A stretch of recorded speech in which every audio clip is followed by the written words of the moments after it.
ایمگڈلا اور اس سے منسلک لمبک سسٹم اور نیو کارٹکس کے درمیان تعلق یہی وہ مرکز ہے جہاں سوچ اور جذبات، دل اور دماغ کے درمیان جنگ یا تعاون طے ہوتا ہے۔ یہی نیورل سرکٹس سوچ کے مؤثر ہونے میں جذبات کے اہم کردار کو واضح کرتے ہیں، چاہے عقل مندانہ فیصلے لینا ہو یا محض صاف ذہن سے سوچنا ہو۔ جذبات کی طاقت اور ذہنی کارکردگی پر اثر۔ جذبات انسان کی سوچنے کی صلاحیت کو متاثر کر سکتے ہیں۔ نیورو سائنسدان ورکنگ میموری کی اصطلاح استعمال کرتے ہیں، جو کسی بھی مسئلے کو حل کرنے یا کسی کام کو مکمل کرنے کے لیے ضروری معلومات کو ذہن میں رکھنے کی صلاحیت کو ظاہر کرتی ہے۔ ورکنگ میموری کو برقرار رکھنے کی ذمہ داری پری فرنٹل کارٹیکس پر ہوتی ہے، لیکن اگر لمبک سسٹم مثلاً ایمگڈلا سے پری فرنٹل لوبس تک جذباتی سگنل بہت زیادہ بھیجے جائیں تو یہ دماغ میں نیورل شور یعنی نیورل سٹیٹک پیدا کرتے ہیں، جس سے ورکنگ میموری متاثر ہوتی ہے۔ اس وجہ سے جب ہم بہت زیادہ پریشان ہوتے ہیں تو کہتے ہیں کہ میں ٹھیک سے سوچ نہیں پا رہا۔ اگر بچہ مستقل جذباتی دباؤ میں رہے تو یہ اس کی سیکھنے کی صلاحیت کو کمزور کر سکتا ہے۔ پری فرنٹل کارٹیکس کی خرابی اور اس کے نتائج۔ یہ مسائل اکثر زیادہ گہرے اور نازک ہوتے ہیں اور انہیں آئی کیو ٹیسٹ سے پکڑنا مشکل ہوتا ہے، لیکن نیورو سائیکولوجیکل ٹیسٹ سے ان کا اندازہ لگایا جا سکتا ہے، جیسے کہ بچوں میں مسلسل بے چینی، بے قراری اور غیر ضروری جذباتی رد عمل۔ ایک تحقیق میں پایا گیا ہے ایسے پرائمری اسکول کے بچے جن کا آئی کیو اوسط سے زیادہ تھا لیکن وہ اسکول میں ناقص کارکردگی کا مظاہرہ کر رہے تھے۔ نیورو سائیکولوجیکل ٹیسٹ سے پتہ چلا کہ ان کے فرنٹل کارٹیکس کی کارکردگی خراب تھی۔ یہ بچے عموماً زیادہ بے چین، جذباتی اور پریشان رہتے تھے، جو یہ ظاہر کرتا ہے کہ ان کا پری فرنٹل کارٹیکس لمبک سسٹم کے جذباتی رد عمل پر قابو پانے میں ناکام تھا۔ یہی وہ بچے ہوتے ہیں جو بعد میں تعلیمی ناکامی،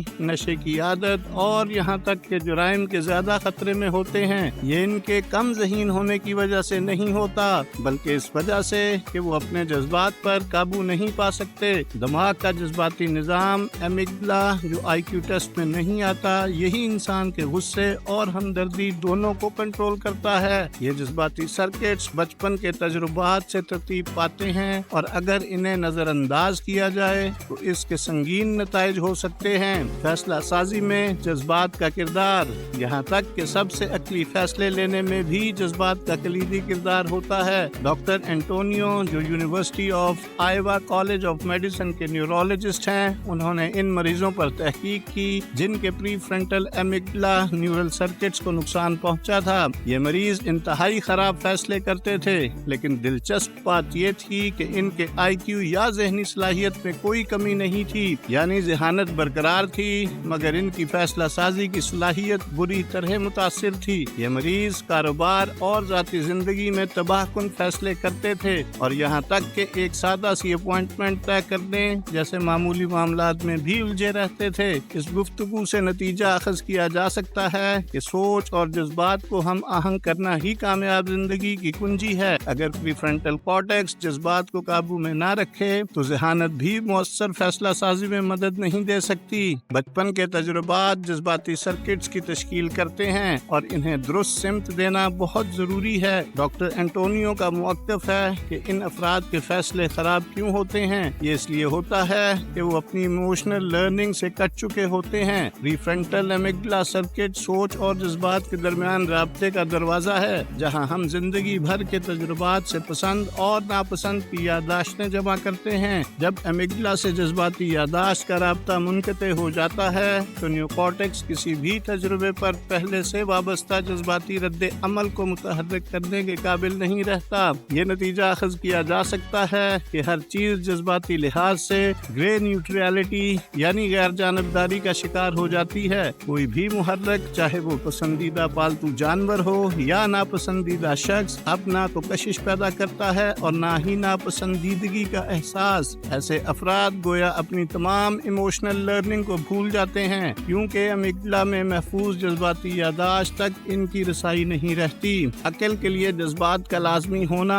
ڈاکٹر اینٹونیو نے ایک حیران کن نتیجہ اخذ کیا۔ جذبات عقلی فیصلوں کے لیے ناگزیر یعنی انڈسپینسیبل ہیں۔ اگرچہ جذبات درست سمت میں لے جائیں تب ہی منطق مؤثر ہو سکتی ہے۔ جب زندگی ہمیں متعدد پیچیدہ انتخابات سوالات میں الجھا دیتی ہے، جیسے ریٹائرمنٹ سیونگز کہاں لگائیں، شادی کے لیے کس کا انتخاب کریں، تو ایموشنل لرننگ کا کردار نمایاں ہوتا ہے۔ مثال کے طور پر کسی مالی نقصان یا تکلیف دہ بریک اپ کی یادیں ہمیں کچھ آپشنز کو فوراً مسترد کرنے اور کچھ کو نمایاں کرنے میں مدد دیتی ہیں۔ یہی وجہ ہے کہ جذباتی دماغ سوچنے والے دماغ کی طرح فیصلہ سازی میں سرگرم ہوتا ہے۔ جذبات اور منطق کی ہم آہنگی، جذبات در حقیقت عقل کو مضبوط بناتے ہیں۔ احساسات اور سوچ کے اس رقص میں جذباتی صلاحیت ہماری روزمرہ کے فیصلے کرنے کی قوت کو راہ دکھاتی ہے۔ یہ عقل کے ساتھ مل کر کام کرتی ہے اور بعض اوقات سوچنے کی صلاحیت کو ممکن یا ناممکن بنا دیتی ہے۔ اس طرح دماغ کا سوچنے والا حصہ یعنی نیو کارٹیکس جذبات پر اثر انداز ہوتا ہے، سوائے اس وقت کے جب جذبات بے قابو ہو جائیں اور جذباتی دماغ غالب آ جائے۔ عقل اور جذبات کی یکجائی، ہمیں سمجھنا ہوگا کہ ہمارے پاس دو دماغ ہیں، عقلی یا ریشنل دماغ اور جذباتی یا ایموشنل دماغ۔ زندگی میں کامیابی صرف آئی کیو پر منحصر نہیں بلکہ ایموشنل انٹیلیجنس بھی اتنی ہی اہم ہے۔ اصل میں خالص ذہانت بھی جذباتی ذہانت کے بغیر اپنی بہترین سطح پر کام نہیں کر سکتی۔ جب نیو کارٹیکس، امیگڈلا اور پری فرنٹل لوبز ہم آہنگی سے کام کرتے ہیں تو یہ ذہنی زندگی کو متوازن بناتے ہیں۔